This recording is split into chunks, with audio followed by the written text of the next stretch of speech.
Hi everybody. So just 1 month missing for the start of the Euro 2020 that has been postponed from last year to this year. Everybody is very excited that finally a major football tournament is coming back now.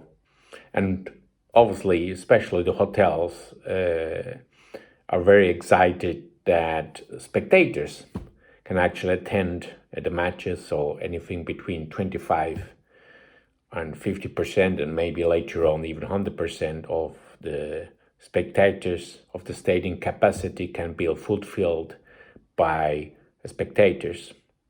And especially in the accommodation hotel industry, everybody around Europe is very excited.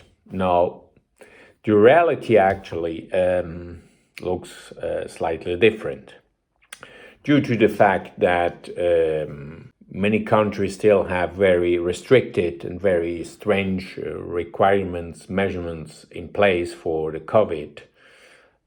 At this stage, 1 month ahead of the tournament, most of the spectators from abroad are not willing to take the risk, or are afraid actually to book any flights, any hotel accommodation. So basically nothing really happens. The ones that moved on their bookings to this year are asking to get the money back.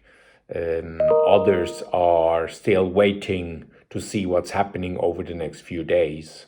So unfortunately, hotels most likely will have empty rooms when it comes to the Euro, and maybe during the tournament some bookings will come in, but definitely not groups coming. Personally, I have been involved for over the last 3 years in the bookings, in the preparation for the Euro, and last year we had to move most of it to this year. Some agencies or partners already made the decision to cancel. Others just basically asked to move over to this year.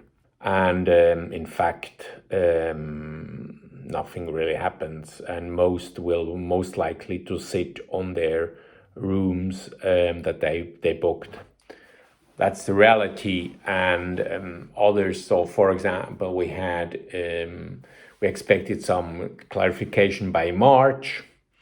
Then UEFA decided to announce what will happen with the spectators in terms of what will be possible, move to April.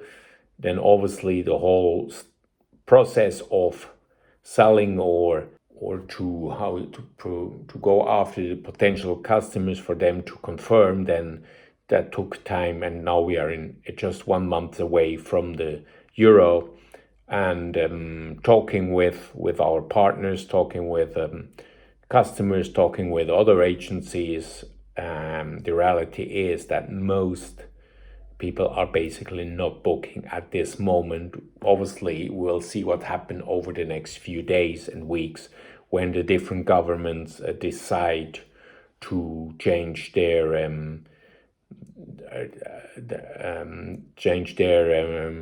measurements around the COVID. But personally, as I said already to some of you over the last few weeks, I'm very pessimistic. I think 25% of the stadiums, they may be full by supporters, but most likely it will be local people. I don't think most will be from abroad. So, because also, even though you will have foreign spectators coming and see the matches, they will try to fly in and fly out on match day. So trying to avoid to stay on the ground, trying to avoid to stay in a hotel. And we will see what's happening. But that's the reality. We have to face it. 2021 is not the year still for sports events and other events. I think we have to wait for 2022. And the recovering will be very slow. Unfortunately, it's like this, but at least I hope we'll see some great matches, and people start to have again the appetite to go back, and for next season, soccer season, football season that starts in August, September, that we'll start to see again stadiums with a lot of spectators and then move on like it was before. I wish you a nice day.